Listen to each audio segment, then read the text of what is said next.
Bona nit a tothom i benvinguts a l'estadi.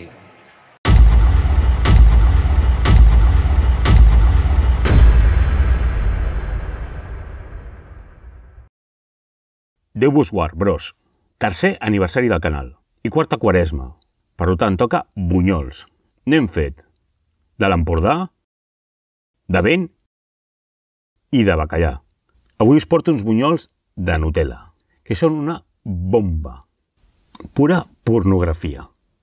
Amb un recipient aboquem 70 mil·lilitres d'aigua mineral, 300 grams de farina,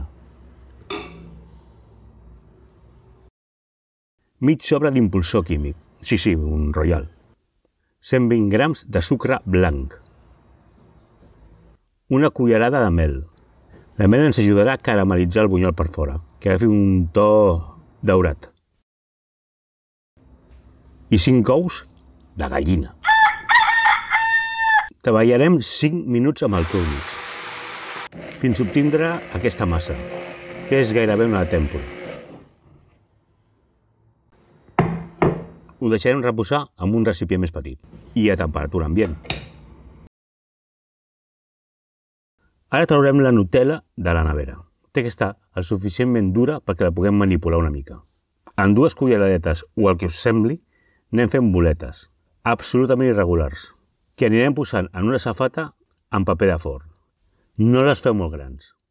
I les posem a refredar 20 minuts al congelador, no a la nevera. Necessitem que es solidifiquin una mica. Passat aquest temps, clavarem a cada una un escuradents net, fins al fons. I tornarem al congelador 40 minuts. Quan estiguin ben fredes, posarem en un cassó abundant oli de girassol. Millor girassol que oliva, perquè té el gust més neutre. La temperatura de l'oli té que ser d'uns 170 graus. Si no teniu termòmetre, podeu introduir una mica de massa a l'oli i veieu com es comporta.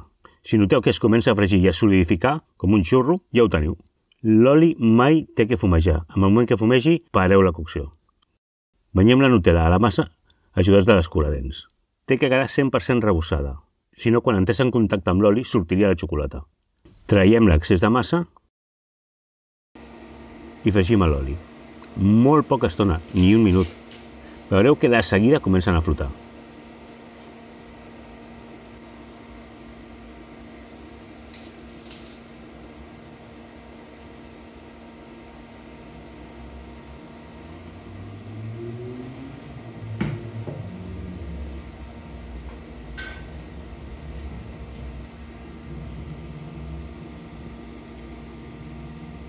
Quan estiguin amb un to daurat, com ara, les retirem. I les anem col·locant en un recipient amb paper secant per treure l'excés d'oli. I ara es tracta d'anar repetint l'operació una i una altra vegada.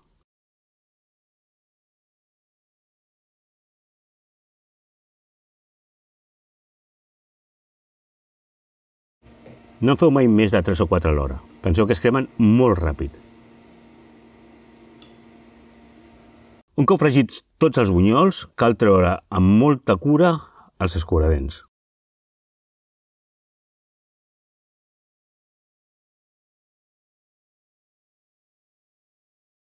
Amb sucre llustre i un colador anem fent que nevi sobre els bunyols.